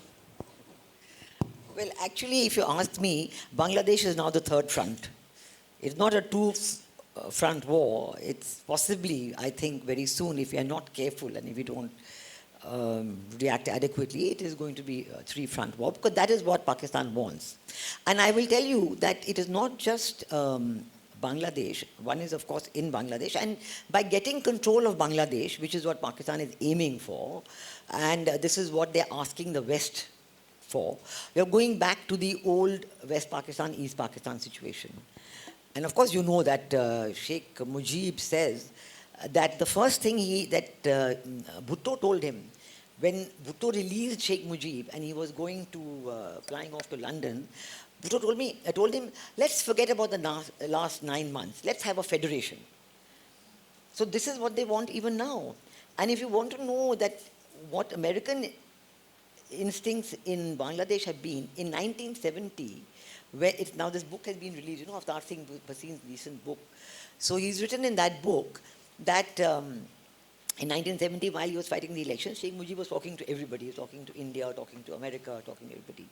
And then the Americans told him at that time, which is now we have the, saying that, look, if you give us St. Martin's Island and a few other islands in the Bay of Bengal, you'll be fine.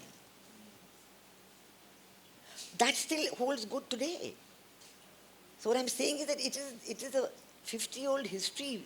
Objectives haven't changed. They want that control, and they want, today you have the Rohingya crisis, and that is impacting in Myanmar, because in Myanmar, the Arakan army has taken control of Rakhine state. And Pakistan thinks that they can get an Islamic state within Arakan, within the Rakhine state, for the Rohingyas. And that is their objective. And they were making a humanitarian corridor running from Bangladesh into Arakan, into the Rakhine state, which the Secretary General came to Bangladesh 2 months ago and said, I'm going to set up this corridor. But actually it's considered as a corridor for giving arms to the Arakan army. But the Arakan army is too smart for any of all this. For they've been dealing with the Chinese all these years.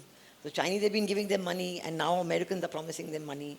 So the whole thing is that this imbroglio is going to bring, and this is my real fear, that if anything of this happens in humanitarian or arms corridor, you have America and China confronting each other in Myanmar. And that is a very dangerous situation. And I think that this is what we have to really watch for very carefully, because the situation in Myanmar could really slip out of control, because now, of course, the junta there has announced the elections in December, which is just 3 months away. But it's in everybody's interest that there should be good elections, free, fair, inclusive. Again, all the parties should come in and take part, and they can get back their democracy if the world pressurizes the general into giving a free, fair, and inclusive. That will be in our best interest, because then the democratic process continues. You have differences of opinion, but Myanmar will not break up then. But if it doesn't, if people, like even the Arakan army, they might suddenly say, we won't take part in elections, we want to be independent. So you're going to have a really very difficult situation there in the whole of Southeast Asia. So Quad acquires a very important role, but I think after today's tweet, maybe we can think about Quad again. All this time we were not thinking about them at all. But I think that what India is doing quite rightly is developing its relations with Japan, developing relations with Australia. I think our Prime Minister's visit to Japan was very important, actually. It was very important. First of all, we did not agree to participate in the parade in China, military parade, and we went to Japan, we did our deal with them, and they are now even working on defense cooperation with India in a big way. So those are the things that we have to focus upon. I'll shift a moment, sir and ma'am. I mean, because this is very important. People might like to learn about it. Ye Trumplomacy, I call it the Trumplomacy, which is very different from the diplomacy we know. When the diplomacy ka koi input nahi hai, India has suddenly become portrayed as the villain. The Russians are being replaced. Ab wo din dur nahi hai कि जब जैसे लग रहा है कि if this continues for any longer, say 6 months, जो Hollywood की movies होती हैं जिस तरह की मैं देखता हूँ sir, the action ones, they always had the Russian villains. और वो न्यूक पे हाथ रखे हुए न्यूक्लियर बटन बस दबाने ही वाले. When the American president suddenly he paratroops and does all sorts of stuff. So Indians are going to be that in position. Chinese को वो कभी कर नहीं पाए. And then the SCO summit. The Prime Minister travels after the virtual meet we had. So, and this is a question to both of you, starting with you, sir. How exactly is the world evolving as of now? I mean, taking a larger ambit, I would say, sir, stepping out of the neighborhood, ये दुनिया कैसे बदल रही है, sir? Because we did not think that suddenly TikTok वगैरह ban वगैरह करते करते suddenly we will see this also within a very short period. And people who are not aware as to how diplomacy works are very confused. कि suddenly are we friends with China again? Was this visit to SCO by the Prime Minister and this photo op, which is, I would say, as significant as the one with Rajiv Gandhi, as you said before, sir. So is India actually reaching out? Is this effort just what should I say, rebound from the snub we have from Trump, because he insults India on a daily basis? That's become a hobby, and especially his barking dogs like Navarro and the whole lot, because that is what they're being called. So how is this evolving, sir? Trump 2.0 was unexpected. Let's face it, okay. Trump 1.0, he did certain things which we could relate to. And he was good to India in Trump 1.0, there's no doubt about it. In Trump 2.0 also, starting from January, he was good. In fact, we were one of the earlier ones to start the negotiations on the trade bilateral trade agreement with the US. However, some things changed. One thing is that he is not able to get through to any kind of resolution to the Russia-Ukraine conflict. Which he said, I'll finish it off in 24 hours of my taking over the reins of the president.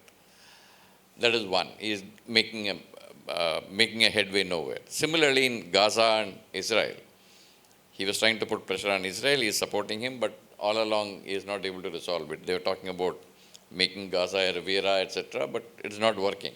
He's understood that. These are certain failures that he is facing. So when he came itself, he was talking about tariffs. Basically because he was facing a $1 trillion deficit, which he is supposed to overcome. And he thought this is one way of overcoming. By if people start paying tariff more, he'll be able to collect more taxes and then we'll be able to overcome this.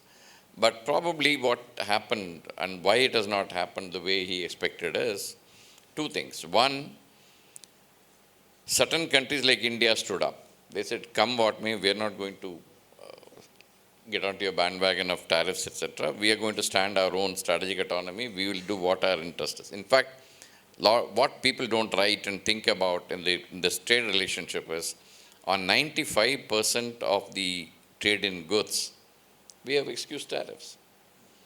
Where it is stuck is on agriculture, genetically modified food, and certain other. So this is something which has got stuck, and that is what is troubling him. India has not cowed down like others. Like, for example, European Union was wanting to put a reciprocal tariff on US, and one evening they just buckled. Japan buckled. Korea buckled. So we didn't buckle. So that is one point of ire for him against India. That is one. The second thing is the tariffs will only work to an extent. Beyond a point, it is not going to work. Because if you are going to increase the tariffs and your imports are more than exports, obviously the people in US are going to pay more for what they are consuming. Now the inflation is not stuck there easily, basically because most of the exporters have front-loaded the exports before the tariff stuck in so that they can avoid it. Once that runs out, you will find the inflation rates in US will start going up. So that is going to be a problem Trump has to face with. So Trump's single-minded focus on tariff as a foreign policy tool is the one which is creating this kind of flux everywhere. And his inability to bring Russia-Ukraine campaign, Russia-Ukraine conflict to a conclusion, Israel-Gaza to a conclusion, and the frustrations thereof are also showing. So if you put this is actually not international relations. This is not the way international relations are practiced. I'm sure he'll bear with me on that. However, he has done it, and he has been unpredictable. So therefore, he is having a kind of relation. But today, if you see the tweet that he has done today, he has talked good about Mr. Modi, and Mr. Modi has responded to his tweet. And therefore, you may find certain amount of softening coming up hereafter. So this is the way international relations are coming up. When you say multipolarized world, today you have only one single pole, that is US. The other pole that is supposed to come up is the European Union, which has got its own internal contradictions, a lot of them. The third pole could be India, third pole could be anybody else, like Japan is still catching up, Russia to some extent, Russia is stuck in the conflict. And so you find this multipolarism is actually not playing up the way it should play up. There are only two powers today in the world which can actually call themselves as powers. One is China. Anybody who has watched the parade the 2 days before on 3rd would realize that China is fast catching up with the US. So I would say that many foreign policy experts have been saying we are moving towards a multipolar world. To me, it appears increasingly we are moving towards a bipolar world with US and China in the bargain. So the second thing about SCO, this is where I see the international relations at this panning out. The SCO meet and other things that you talked about. One is, like ma'am also said, that we went to SCO meet, but we didn't take part in the parade. Mr. Modi didn't take part in the parade. The reason is simple. That parade was to commemorate their defeat of Japan. And Japan has been our friend, his partner in Quad. So he goes to Japan first and then goes to China. That conveys a meaning. So the reason why he didn't take part is very visible. So that is a clear thing. In the SCO itself, if you look at the but SCO is a multilateral meeting. Many countries take part there. Only on the sidelines, there was a bilateral discussion between Mr. Xi and Mr. Modi. If you look at Mr. Modi's opening remarks, he talked about the boundary being a little stable in the last few, and he also talked about the three mutuals: mutual respect, mutual sensitivity, mutual interest. And he's also brought in the kind of improvement that have taken place, like Mansaro Yatra has commenced, flights are going to commence, etc. So what you cleverly did, subtly linking the boundary with the development of the bilateral relationship. So all is not given. The moment he went to SCO, please don't think that India-China relations are back to the highest point of, camaraderie, etc., etc. Please don't go by that premise. It is not going to happen. We are going to be cautious. We are going to be going step by step. And that is the way I think we should see this bilateral relationship. And don't get our hopes high, and we should not get ahead of ourselves. Ma'am, Yeah. I'll come to you, ma'am. Okay. You can add on to what sir has said, but Yeah, I'll give you a few questions, ma'am. Just the last question you can add. Okay. I mean, you have seen the Indian foreign policy over a very long period of time. But as a student and a very novice student at that, I have never seen such an assertive foreign policy which India has been pursuing the past decade or so. It's very assertive. I mean, Assertive, it's not, we are not on the defensive. So how is this foreign policy evolution looking like to you? And then you can add on to what sir has said. So this is my question to you all. So I would say one thing. First of all, a slight point of disagreement with General Narasimhan. I do not think it's going towards a G2. G2 is actually what China has always been wanting. They think their objective is to be number one by 2049. You're right on that. And they think they can achieve it by suppressing all other countries in the world and telling USA, look, you and I, we are the two biggest. Russia is now the chamcha of China. That's what they keep on saying. And so let us be the two powers. We will decide what the other countries do. Somebody will be in your sphere of influence, somebody will be in mine.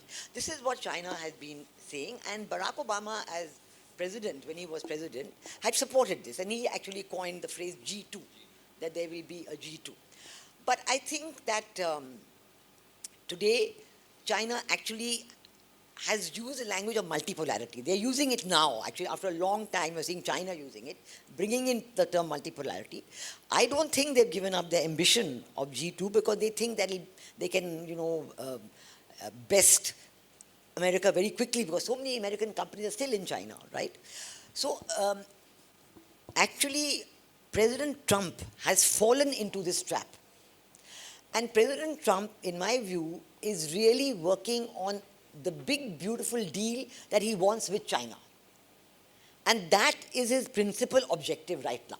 Everything else is secondary. He has thrown all countries under the bus, including India in between, till today morning's tweet, saying that, look, telling China, oh, you think, I care about India because, previous 25 years, all American presidents, bipartisan support for a good India-US relationship, calling it the defining relationship of the 21st century, and saying this is the most important relationship. Why? Because they feel that with India is a big bulwark against China.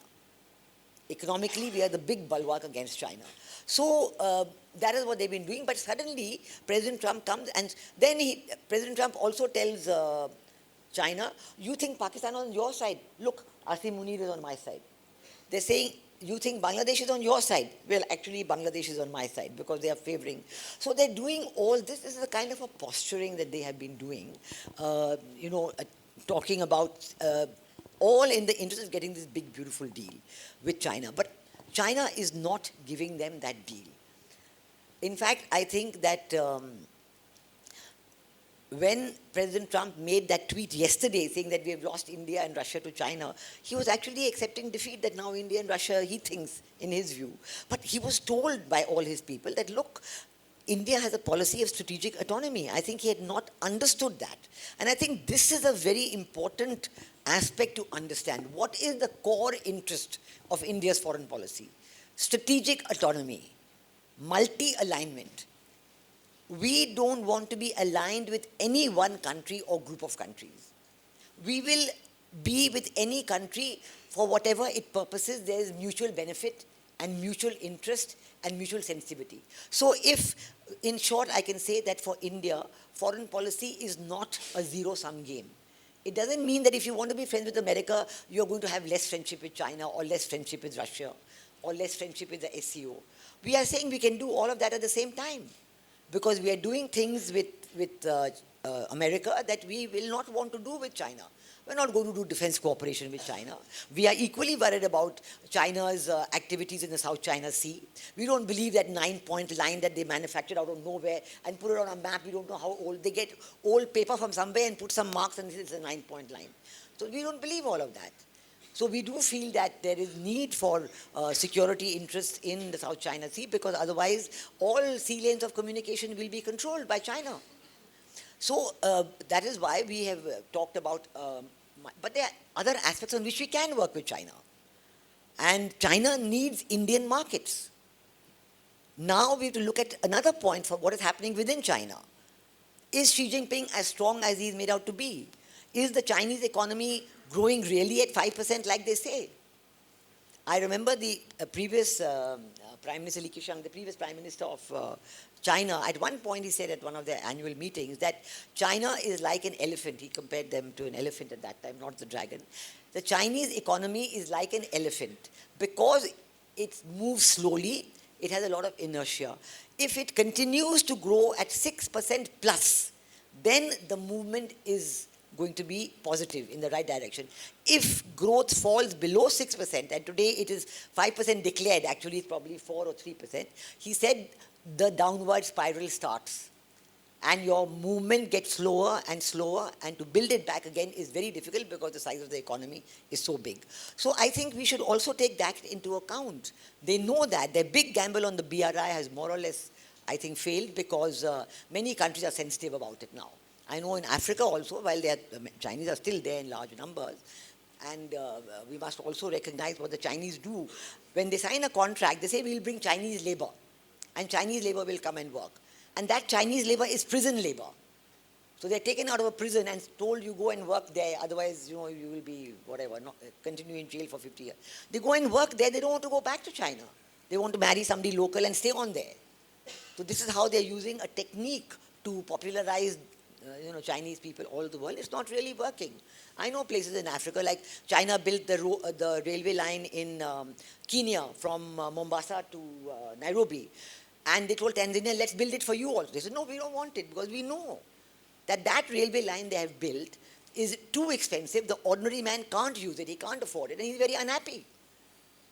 I know a person who did a PhD in China on transportation systems, and he said their bullet trains have actually annoyed the local people because, say, between Beijing and Shanghai, they had 200 railway journeys a day, and very cheap, anybody could go. Now you have the railway, the bullet train, the land has been taken up by that bullet train, the number of travel journeys by train between Beijing and Shanghai have come down to 10%, and they're much more expensive. So it's not that, but yes, China has done a lot of development. I agree the parade 2 days ago was meant to overawe the world, but I don't think we should be overawed, because this is Xi Jinping's own method of declaring his control within the country. But whether that is going to last or not, so I think one has to look at it from all points of view. And India's interest in multipolarity remains. And we were telling, by going to the SCO, we said, yes, this is a grouping. It's a good grouping. We will talk to you also. There are things we can do together with you. And certainly because we are very interested in Central Asia. So the SCO has at its core, of course, Russia and China were the two who founded, but the Central Asian countries are very important. So we want to have trade agreements with them. We want a trade agreement with the Eurasian group, which is Russia and the previous republics that they have. So I think that there is no definitive answer. It is an evolving situation. There is certainly a new world order being worked out, but I think the one point in it that you have to see, and this was just 2 days ago, there was an article, there was this Edward Price, he's an American professor, and he gave a statement 2 days ago, and this may be one of the factors that made a difference to Trump. He said in that statement that, yes, the old world order is changing, there is a new world order, but India is a decisive factor in the new 21st century world order. So this recognition of India's decisive role is an important one. And we have to build upon it by economic security and the security of our borders. And I think our response to Operation Sindoor in that sense was very successful and very good, because we were able to show with key precision how we can defend ourselves without losing a single soldier, whereas we know on the losses on the Pakistan side have been huge. We're not declaring it, that's a different matter, but they have been huge. So I think that this role of India is coming up. Our economy is growing. We grew at, what, 7.8%? What was that huge growth in the first quarter of this year? So all these factors have to be taken into account, but we have to be aware of the dangers. We have to be aware of the pitfalls. And I think we played our exchanges with America very well. We kept completely quiet. We did not respond at all, what I can describe as strategic restraint. But then the moment America said that, yes, we think that India is a very good partner, we said, sure, we want to be your partner, we are fine with that. So I think that we have drawn 3 red lines with the American administration, and I think they respect all of them. I think Dr. Jaishankar spoke about these red lines about a week ago. The 3 red lines are, number 1, in the trade deal with America, we will never give up on the interests of our farmers, of our fishermen, our dairy producers, our micro and small. That's number 1. Number 2, we retain the right to purchase Russian oil as much as we want or we need. And it's America who told us to start buying the oil because they wanted to keep a cap on global prices, number 2. Number 3, we do not accept third-party mediation between India and Pakistan. So we have said, these are our 3 red lines and we are going to adhere to them. So there is no question. Many people say, "Arey bhai, nominate kar do na Nobel Prize ke liye, kya farak padta hai?" But this is our red line, that we will not accept third-party mediation. If you're going to nominate something for the prize, you are accepting third-party mediation, which is going to be disastrous for us. So I think that sticking to those 3 red lines is important for us, and I think we have already seen the benefits of it. Red lines would have been removed, ma'am, if Modi ji would have nominated President Trump for the Nobel Prize. No, but that, no, the third line is violated by that. No, not at all, not at all. Or the crypto deal, whatever it is. Because what I feel, sir and ma'am, because he's playing two audiences. When you analyze his speech, एक तो उनकी मागा audiences है, जो extremely, मतलब they America first and America last. There is no other place for anybody else. तो एक समय वो रात में ट्वीट करते हैं अपनी ऑडियंस के लिए when the Indians are sleeping, तब वो नवारो and Bassett, everybody comes out of the closet and abuses India and then rushes back. फिर सुबह जब इंडियंस जगते हैं तब तक ट्रम्प साहब की भाषा थोड़ी माइल्ड हो जाती है. So he's playing to both audiences and keeping, because that is how he works, that is his politics. But we are running short of time now, sir, and a final question, because ma'am has to leave. एक question, sir, coming back to the neighborhood, and this is the last from my side, दोनों लोगों के लिए. How do you see, because we started off with India's troubled neighborhood, so would like to end on that. What is the future, say the next decade, going to look like in the Indian neighborhood? Let me start with Pakistan. I don't think there's going to be any major change. Okay, that is clear-cut given, and so we can do that. With Nepal, yes, we have certain work to do. Mr. Oli is about to come to India. I'm sure some improvements will take place. Nepal is not a given for China either. There are problems between Nepal and China also, and so we need to keep that in mind. Bhutan is firmly with us, and we should continue to retain Bhutan with us. Bangladesh, ma'am has already explained in great amount of detail. Myanmar is a place which is going to be in a flux till the time the elections come up and some stability comes to Myanmar. We are going to have a problem on our northeast because our Chins are coming in, others are there. There are a lot of issues related to Myanmar in our northeast. Not only in Manipur, Nagaland, Mizoram, everywhere there are linkages there. In terms of Sri Lanka, I think Sri Lanka will be 50-50. Sri Lanka will not give up on China. They will have the relationship with China, but that doesn't mean that they will not respect our security concerns. They will, I'm sure they will do that. Maldives has been changing with the change of regime. Mr. Muizu, when he came, he was totally in favor of China. Now he has changed his track. We have been able to get Maldives back. I think we should continue to hold Maldives because if you look at Sri Lanka and Maldives, they are extremely important for your Indian Ocean influence. So they need to be in our fold all the time. And so that is, I think, that is being worked. In addition to strengthening Andaman Nicobar Islands and Lakshadweep both, we are doing that. So I think if you see the neighborhood like this, it is not all that bad. It is not all that good either. So we need to continue to work towards improving our relationships, and like ma'am brought out, the neighborhood first policy is something that we need to constantly look at.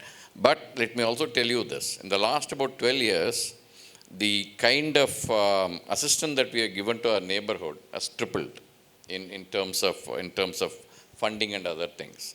We need to improve our delivery because we promise certain things, we don't deliver on time, and so they start looking at China. So the delivery needs to improve. We need to continue to maintain the good relations with our neighborhood. I think neighborhood is not a given up cause or anything. I think they are good with us and we should maintain it. Yeah. Thank you. I agree with all that you have said on the neighborhood. I think it's very important to keep our focus on the neighborhood first foreign policy, but also to recognize that what is happening within the neighborhood. Now, I've been posted in Nepal, I've been posted in Bangladesh, and what happens in the neighborhood is two things. First of all, even if the leaders have very good relations with India, like say, even if Sheikh Hasina or whether with Nepal many times and so on and so forth, they will have good relations with India, good discussions, but when they go back and talk to their own people, then the same hegemon theory comes up. So the tendency within the neighboring countries to blame India for everything. Anything that goes wrong, India has done it wrong. This is something that we have to overcome by strengthening our people-to-people contacts with the neighborhood. Because otherwise, if you don't have those people-to-people contacts, then they have no way of knowing. If, say, a Nepali person, if he hears a speech from his leader, political leader or prime minister or former prime minister saying that India done this, how will he know whether this is right? He will just believe it. Whereas the truth may be something else, and if you have a good soft power projection policy, cultural diplomacy policy, you can overcome it. So I think that this is very important to strengthen the people-to-people neighborhood policy, and we should give special focus on this. And I think we have shown it already with Afghanistan, for example, that, we were talking about this earlier, about our, actually even humanitarian aid. Now this earthquake in Afghanistan, I think about 1,400, 2,000 people have died. But our humanitarian aid was the first to reach 1,000 family tents and 21 tons of foodstuffs and medicines and even water. So all this is greatly appreciated. Similarly with so this has to be, we have to translate that into goodwill. So goodwill is very important. That's why I think that universities like BHU can play a very big part in this, because if you are aware of what is happening, what is neighborhood first foreign policy, what should be there, what are the correct parts, then you can support it and you can invite students to come here. I think, you should, for example, when I visited Nepal when I was writing this report on soft power projection, and I met this Vice Chancellor of Kathmandu University, Dr. Ramkumar Shresht, and he in fact offered me that I am prepared to have a center for Indian studies in my university. There is no center for Indian studies in Nepal at all. There is no center for Indian studies in Bangladesh at all. So they don't know. Leave alone this, when I went to Russia, they said there is no center for Indian studies in any university in Russia as well. So you see, the younger generation has to have this ability to know what's happening in India and understand it and appreciate it and think it's useful for them. But if they have not learnt about it at all, this is a problem. So these are the areas we have to work on. As I said, that I think that Bangladesh-India relationship in the last 15 years before Sheikh Hasina left was really a textbook example of success. And they saw the economic benefit. So today, when Yunus is telling them to get from, Pakistan or Brazil or USA, they're saying, no, why not India? What's wrong with India? And that's what happened in Maldives. When Muizu said India out, the people said, why? Because without India, our tourism policy is dead. There's no coming, our economy goes down the drain because 80% of the economy depends on tourism inputs. I don't know how many of you know that during COVID, actually it is India who saved the Maldives tourism income, because we allowed our film stars to go there, encouraged, go and spend 1 week on an island. There is complete COVID immunity there because every island is like, barricaded against every other. And it really helped them. They were very grateful. And so when Muizu said India out, the Tourism Industry Association said, why? And besides, Maldives get everything from construction material to water to everything from India. And then when China came and said, oh, you know, we will send you water from Tibet. And they actually send about 5 shiploads of water, saying this is water from Tibet coming to... How can you sustain it? Can you sustain it? I mean, you can do it for 1 week, 2 months, maybe 3 months. You can't sustain it. It's too expensive. So I think there is a lot to be said for keeping the policy with the neighborhood very positive and strong. I mean, Bhutan also, they realize the importance of their relationship with India. But today they are all over. They're going to Australia, whereas earlier every Bhutan student would study in India. And even the present Prime Minister studied in India. But today, no, it's not like that. 10% maybe come to India. The rest are going to all other places. And then, second thing, which is very important, is what is China doing in our neighborhood? Why are we accepting China in our neighborhood? China is there to incite every country against India. But you know, people are studying China and India in South Asia. Arey, why is China in South Asia? They're north of the Himalayas. Certainly they can have normal relations, but if they're doing anti-Indian stuff, we should call it out. We shouldn't allow them to have that, and they're doing it everywhere. You know, so this is, we have to be very alert and active, but it's the most important, it's the first ring of our foreign policy, and it will always remain like that. Listening to you, ma'am, I believe that we should first be having the Center for Indian Studies in Indian universities. And because why not Center for Bangladesh Studies or Pakistan Studies? no, let us start with the Center for Indian Studies, man, because most of us, they are still not aware as to what exactly India's role in this world, what India is doing, what steps are being taken to protect our sovereignty, our interests. So, and this is just a platform, and dialogues like this also help. So this is all I have from my end, General Narasimhan and Ambassador Sikri.